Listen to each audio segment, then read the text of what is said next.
There's a belief in football that financial discipline is a virtue, that the best-run clubs are the ones that live within their means, that sustainability is the goal, and that profit is proof you're doing something right. Clubs that spend heavily get a different label entirely. They're just buying success. But football today has reached a point where buying success might be the only way to actually achieve it, and no club illustrates this better than Arsenal. For most of the 21st century, Arsenal were exactly the kind of club we're supposed to admire. Chasing revenue, maintaining profitability, building financial sustainability. A brilliantly run business. But every year that continued, the football got worse. Trophies dried up, rivals pulled away. It was only when Arsenal's owners decided to ruin the business that the club started winning again. This video traces the evolution of Arsenal's financial strategy and what it reveals about what it actually takes to succeed in modern football. To understand where Arsenal are today, you have to go back to a problem they had in the early 2000s. Highbury was full, always full, but it only held 38,000 people, and for a club with Arsenal's ambitions, that ceiling was becoming a serious problem. Other big clubs were pulling away in matchday revenue simply because they had more seats. Highbury's capacity was forcing the club to leave money on the table, and Arsenal decided to do something about it. So, in 2004, construction began on a new stadium which would increase the number of seats to 60,400.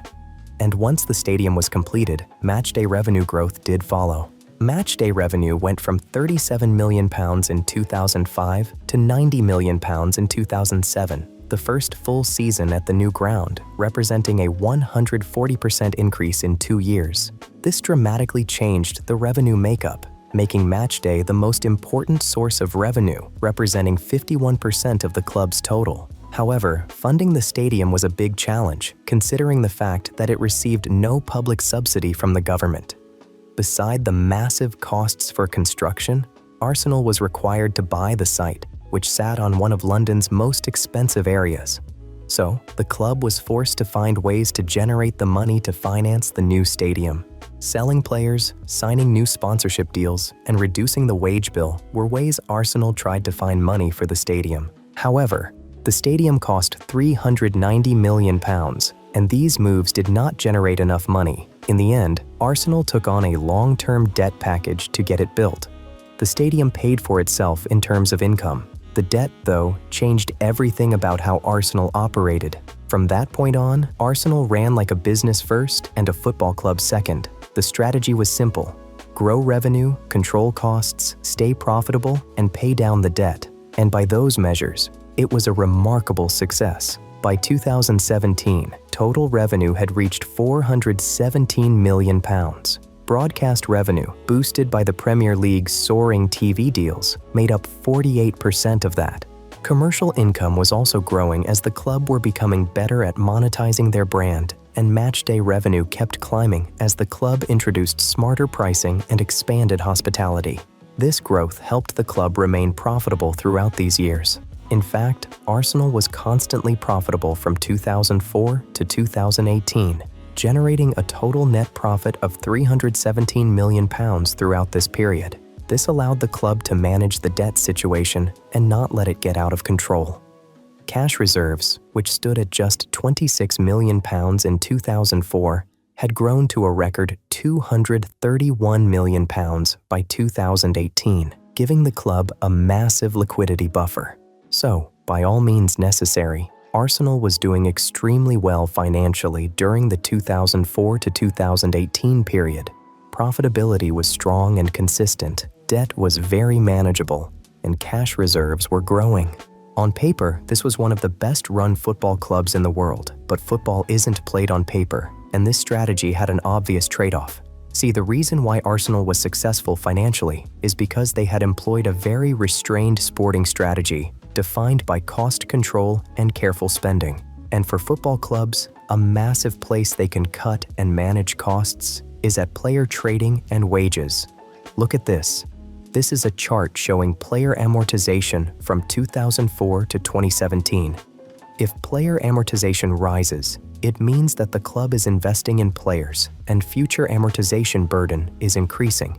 As we can see from the chart, Arsenal's amortization barely moved for over a decade, suggesting that the club did not prioritize squad investment during this time. And the same pattern can be seen when looking at intangible assets in the balance sheet, which shows the value of the squad, and player registration cash outflow in the cash flow statement, which shows how much money Arsenal spent on transfers.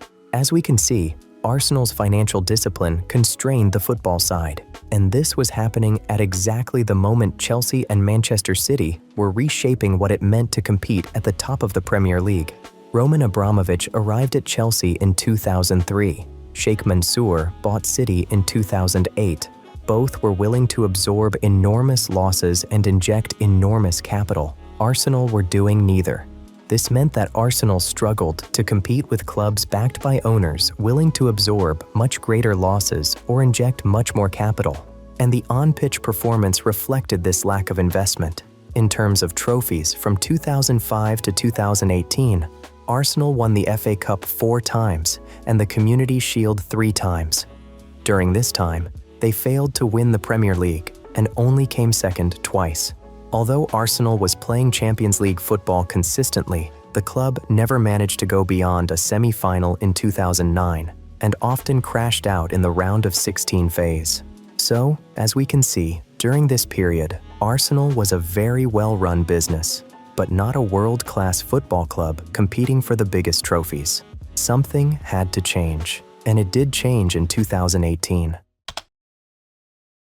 In August 2018, Stan Kroenke, through his company, Kroenke Sports and Entertainment, acquired 100% ownership of Arsenal by purchasing the 30% stake held by a different investor.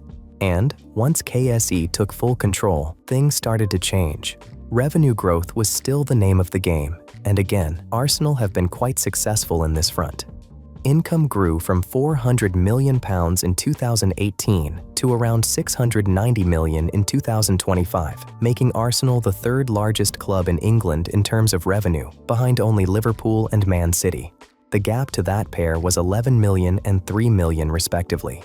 Just 3 seasons ago, Arsenal trailed each by over £200 million.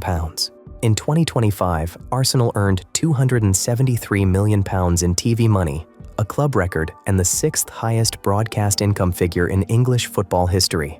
Broadcast revenue has been Arsenal's largest revenue sector in every non-pandemic season since 2018, and was again last year, though only just.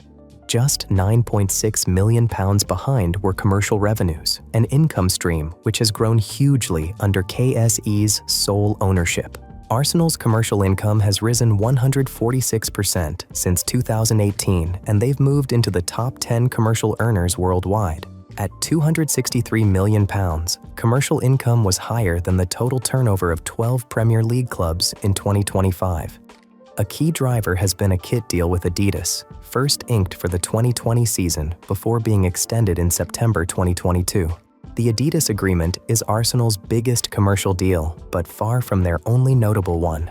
Front of shirt sponsorship with Emirates, £60 million annually. A training center naming rights deal with Soba Realty, £15 million. And sleeve sponsorship from Visit Rwanda, £10 million, are supplemented by a growing list of partners. In 2026 alone, deals have been announced with Airwallex, Guinness, Bitpanda, Coca-Cola, Starling, and Deal. Matchday revenue has jumped too, from consistently around £100 million through the 2010s to £154 million last season. Only Manchester United generate more at the gate in England. Despite this revenue growth, Arsenal has recorded a net loss for 7 consecutive years since 2019, losing a total of £300 million during this period. And perhaps the biggest reason behind this loss is the increased spending on player transfers. In the first 6 seasons of full KSE ownership, Arsenal spent £1.1 billion on new players and £857 million net, both marks only surpassed by Chelsea in England in that time. And the spending is not slowing down. Arsenal spent a net £268 million on transfers last summer, their highest single-season net spend, and an outlay which took the cost of their squad well clear of the £1 billion mark. Their activity in 2025 marked them out as a club firmly looking to win now, with more than 2/3 of spending going on players already at peak playing age. As a result, player amortization expenses have doubled since KSE took over in full. This increased spending, which has led to losses, has also eaten on Arsenal's cash balances. In 2025, the club reported a cash balance of only £55 million, marking a huge decrease from its peak years. The situation would have been worse had it not been for KSE's willingness to inject funds into the club. After years of being financially sustainable, Arsenal received its first owner funding back in 2020 in the form of a £15 million loan. The largest tranche of owner funding came in 2020 when £185 million was provided to pay off the Emirates Stadium loans during the COVID-19 pandemic. Yet, even as operating cash flows have rebounded since then, KSE have provided a further £135 million, helping to fund the net £572 million cash outlay on transfers in that time. It marks a clear shift in how Arsenal are run and has enabled the significant squad spending of recent years. While success in terms of trophies has eluded the clubs, there are marks of massive on-pitch progression. The club finished second in the Premier League for 3 years in a row and are currently in pole position to be crowned champions this year. Additionally, last year they made it all the way to the Champions League semi-final, which is the most success in the competition they've had since 2009. This year, they are already into the quarterfinals and are one of the favorites to lift the trophy. Arsenal's story doesn't end with a trophy, not yet, but it does end with a lesson. For 14 years, they did everything right financially and stood still competitively. The moment they started doing things that looked financially reckless, they became genuine contenders.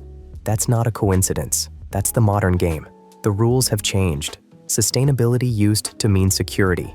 Now, it can just as easily mean stagnation. Spending doesn't guarantee success. But in today's football, not spending almost certainly guarantees failure. Arsenal are still waiting for the trophy that justifies all of it.